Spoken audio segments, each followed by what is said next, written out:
Years பேபிஸ்க்கு எப்படி potato குழம்பு கொடுக்குறதுன்னு சொல்லிட்டு பார்க்கலாம். இப்போ இதுக்கு வந்து ஒரு பொட்டேட்டோ, ஒரு தக்காளி பழம், ஒரு ஆனியன் எடுத்துக்கோங்க. இது எல்லாத்துலேயுமே பாதி பாதி வெட்டிக்கோங்க. ஆனியன் மட்டும் ஒரு கொஞ்சம் கட் பண்ணிக்கிட்டா போதும்.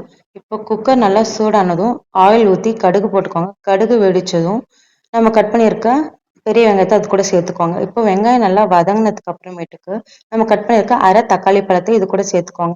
தக்காளி வதங்கமா அடிப்பிடிக்கிற மாதிரி இருந்தால் கொஞ்சம் தண்ணி சேர்த்துக்கோங்க. இப்போ ஒரு பல் பூண்டு அது கூட சேர்த்துக்கோங்க.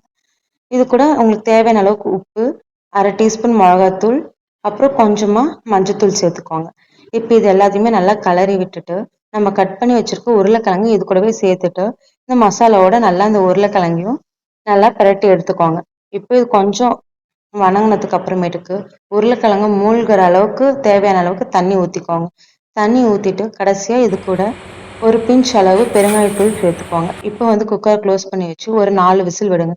விசில் விட்டு எடுத்ததுக்கு அப்புறமேட்டுக்கு உருளைக்கிழங்கு ஒரு மத்து வச்சு நசுக்கிக்கோங்க. நசுக்கி ஸ்டவ்ல வச்சு கொஞ்சம் அது கொதிக்க வச்சுக்கோங்க. அப்பதான் உருளைக்கிழங்கு கொஞ்சம் திக்காகும். இப்போ குழந்தைங்களுக்கு இது வந்து நீங்க சர்வ் பண்ணலாம். நம்ம நிறைய குக்கிங் வீடியோஸ் பார்க்க நம்ம சேனலை சப்ஸ்கிரைப் பண்ணிக்கோங்க.